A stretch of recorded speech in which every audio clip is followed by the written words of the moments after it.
made up my mind, not another day. You're on borrowed time, let me get away. Yeah, I'm running, yeah, I'm running. So love me or leave me, I'm standing alone. Can't shake a feeling that lives in my bones. Lie to me, tell me you wish that you could, but nothing you gave me is worth what you took. Cause baby, when I'm gone for good.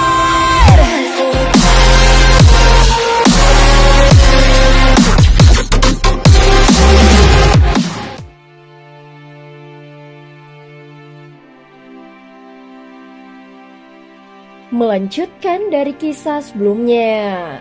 Sebelumnya Xiaoyan telah berhasil membuat pil Yin Yang Zimu mencapai tingkat transendensi dan berbentuk bayi.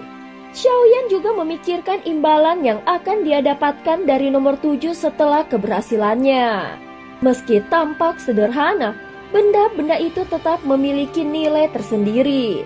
Bagi Xiaoyan semuanya masih berguna, baik jubah aturan maupun kristal ruang kosong. Keduanya adalah benda yang luar biasa. Yang satu bisa membantu Xiaoyan dalam kultivasi, dan yang lainnya merupakan harta jenis ilmu dan teknik. Kristal ruang kosong itu memang menarik. Apakah melalui benda itu Angry Buddha Lotus Flame bisa dikirim menembus dunia sensi menuju dunia luar? Xiaoyan bergumam di dalam hatinya, dan pikirannya masih mempertimbangkan. Apakah pil ini sebaiknya dia simpan sendiri atau diberikan kepada nomor 7? Sedangkan pil Yin Yang Zimu adalah pil dengan tingkat transendensi yang langka. Jika dia menelannya sendiri, itu bukanlah pilihan yang bijak. Jika dia tidak memberikannya kepada nomor 7 dengan alasan gagal dimurnikan, kemungkinan besar nomor 7 tidak akan bisa menyalahkannya. Karena sebelum melakukan percobaan, nomor 7 sendiri sudah berkata kalau gagal itu tidak masalah. Namun jika Xiaoyan gagal, itu bukanlah masalah pada Yin Yang Zimu itu, melainkan menyangkut reputasinya. Tentu saja kegagalan akan merusak namanya sebagai alkemis.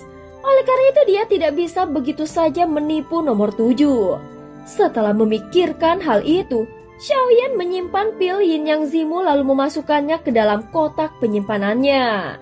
Saat dia berdiri dari balik ruang pemurnian pil, terdengar sorak-sorai yang menggelegar dari ribuan suara bagaikan naga yang menggetarkan langit. Kau telah mencapai puncak dunia di atas seni pemurnian pil. Gelombang suara itu bergema laksana lautan. Xiaoyan hanya mengangkat tangannya dengan tenang hingga suara-suara itu perlahan mereda dan membawa kembali keheningan. Kemudian suaranya bergema ke seluruh penjuru dan para kultivator dunia sensi. Kalian semua tahu apa yang akan kita hadapi. Kita adalah anak dari alam dewa kuno. Dengan bangkitnya raja baru, maka akan membawa tanggung jawab besar. Jika perang benar-benar pecah, beban bagi alkemis seperti kita akan sangat besar. Jika kalian bisa sedikit mendapatkan pencerahan dari keberhasilanku dalam pemurnian ini, maka kuharap kalian semua bersatu demi dunia sensi dan berjuang untuk mempertahankannya. Suara Xiaoyan bukanlah sebuah pidato yang kosong, melainkan keyakinan yang dia bagikan agar semua orang dapat merasakannya. Setiap kata yang dia ucapkan menjadi dorongan terbesar bagi para alkemis di hadapannya, sehingga mereka menjadikan dirinya teladan dan rela berkorban demi dunia sensi. Xiaoyan mendongak mendengar sorakan yang masih bergemuruh sehingga hatinya bergetar hebat dan cahaya berkilau di matanya. Di dalam hati mereka, Xiaoyan sudah menjadi panutan dan tujuan untuk dikejar. Saat ini mereka bahkan memiliki keyakinan Xiaoyan akhirnya mengerti maksud sang ratu. Langkah ini adalah untuk membuat seluruh alam dewa kuno dan seluruh dunia sensi tahu bahwa Yang Mulia telah kembali. Sejak saat ini identitasnya tidak perlu lagi disembunyikan. Bahkan Taisu pun sudah tahu. Tampaknya hanya butuh satu hembusan angin maka kabar ini akan menyebar ke seluruh dunia. Alasannya bukan karena hal lain, tetapi karena gelar Yang Mulia saja sudah cukup untuk membangkitkan kembali semangat dunia sensi. Namun Xiaoyan menatap ke atas bukan untuk menikmati sorak-sorai dan penghormatan. Dia hanya menatap dirinya sendiri yang kini menyandang gelar itu. Dia bahkan sampai berpikir apakah dia sungguh layak disebut yang mulia. Namun dunia sensi sedang membutuhkan sosok yang mulia, sehingga dia akan menjadi yang mulia. Dengan kepala sedikit menunduk, tatapannya berubah dengan tegas. Ketika dia kembali, tubuhnya memancarkan aura mulia yang agung. Seketika sorakan tidak mereda dan menggema panjang tanpa henti. Bagi banyak orang, pencapaian seperti itu sudah menjadi tujuan tertinggi sepanjang hidupnya. Disanjung oleh ribuan orang merupakan sebuah kemuliaan yang tidak akan dilupakan. Saat berikutnya Xiaoyan berbalik. Dengan kekuatan jiwanya, dia menyampaikan kata-kata kepada gurunya Yao Chen. Kemudian dengan satu hentakan kaki, tubuhnya melintas keluar dari area pemurnian pil menuju ruang pertemuan untuk bertemu sang guru. Guru, sudah lama sekali kita tidak berjumpa. Wajahmu tetap bersinar. Sepertinya hidupmu baik-baik saja.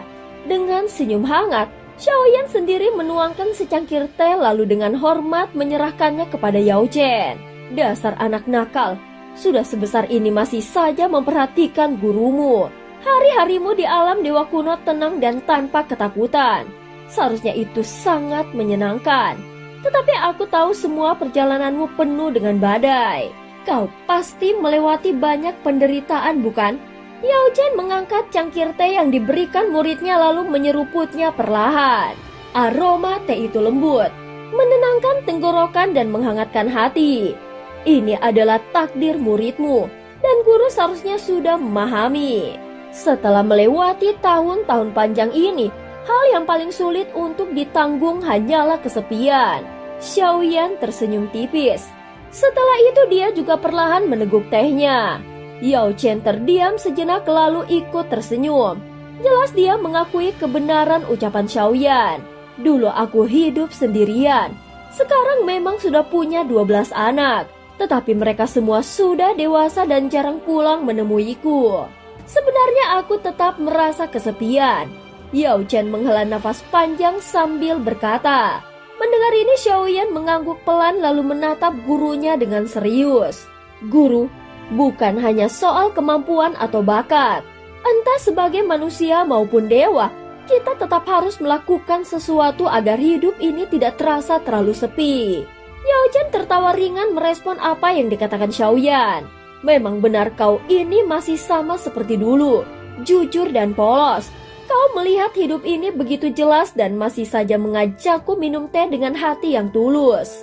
Xiaoyan dan Yao Chen saling melempar senyum kemudian mereka berbincang panjang. Mulai dari obrolan ringan tentang hal-hal sederhana tentang kehidupan sehari-hari. Cerita yang dilihat dan didengar di sepanjang perjalanan. Namun pada akhirnya, Xiaoyan mengeluarkan sebuah botol giok. Di dalamnya tersimpan pil kembali ke ilusi mimpi. Pil ini bisa membuat gurunya bermimpi sekali lagi untuk kembali ke masa lalu dan menghidupkan kembali kenangan-kenangan indah. Yao Chen menerima botol tersebut. Setelah menerimanya, wajahnya menampilkan senyum hangat. Sepertinya kenangan paling berharga di dalam hidupku adalah hari-hari saat aku menemani bocah kecil sepertimu. Xiaoyan menatap gurunya dan hatinya bergetar. Setelah Yao Chen pergi, Xiaoyan kembali ke kediaman klan Xiao. Di tangannya muncul sebuah giok untuk menghubungi nomor 7. Dan setelah beberapa saat, kesadaran Xiaoyan memasuki alam dewa kekacauan dan keduanya saling berbicara. Saat ini Xiaoyan menatap nomor 7 dengan tenang. Aku ingin mengatakan sesuatu. Aku berhasil memurnikan pil Yin Yang Zimu, ucap Xiaoyan. Meski sebelumnya dia sempat ragu, akhirnya dia tetap memilih jalur. Jika dia gagal, kemungkinan ini kesempatan terakhir baginya untuk mendapatkan resep pil tingkat transendensi. Sehingga semua harus dipikirkan untuk jangka waktu panjang. Apalagi kini Xiaoyan masih memiliki 2 buah pil Yin Yang. Dengan bahan tambahan lain, dia masih bisa terus memurnikan pil yang baru. Nomor 7 segera mengangguk. Namun matanya tetap menyiratkan rasa ingin tahu. Aku penasaran bagaimana kau bisa mendapatkan buah Yin Yang itu. Buah itu begitu sulit terbentuk. Aku sendiri selalu berkelana ribuan tahun dan hanya pernah mendapatkan satu yang cacat. Karena itulah aku ingin tahu. Xiaoyan terdiam mendengarkannya. Pertanyaan itu jelas tidak bisa dia jawab. Kalau dia tidak ingin menjelaskannya, maka lebih baik diam saja. Ikutilah kata hatimu. Adapun 3 orang yang sudah kujanjikan, akan kuberikan semuanya. Ucap nomor 7 dengan nada datar. Seolah semua ini hanyalah transaksi yang murni. Dunia ini memang berjalan seperti ini. Ada yang memberi, ada pula yang menerima. Itu adalah hukum yang tidak bisa dihindari. Kalau boleh aku punya satu permintaan lagi, bisakah kau membenciku 1 set bahan untuk pil yin yang zimu, sedangkan buah yin yang akan kucari sendiri sebagai gantinya. Pil yang berhasil kumurnikan nanti bisa kutukarkan denganmu. Permintaan ini diucapkan Xiaoyan dengan tulus. Dia bahkan menawarkan hasil pemurnian masa depan sebagai gantinya. Itu adalah sikap yang menunjukkan dia tahu bagaimana menjaga hati orang lain. Selain buah yin yang, bahan-bahan lain sebenarnya tidak terlalu berharga. Dan jika pil benar-benar berhasil dimurnikan, semua bahan itu bisa dianggap hanya sebagai tambahan kecil. Xiaoyan dan nomor 7 sudah berkali-kali bekerja sama. Dia tahu betul nomor 7 tidak akan menaruh dendam kepadanya hanya karena pil ini. Dan cerita pun berakhir. Terima kasih udah dengerin Mihu dari awal sampai akhir ya. Sampai jumpa.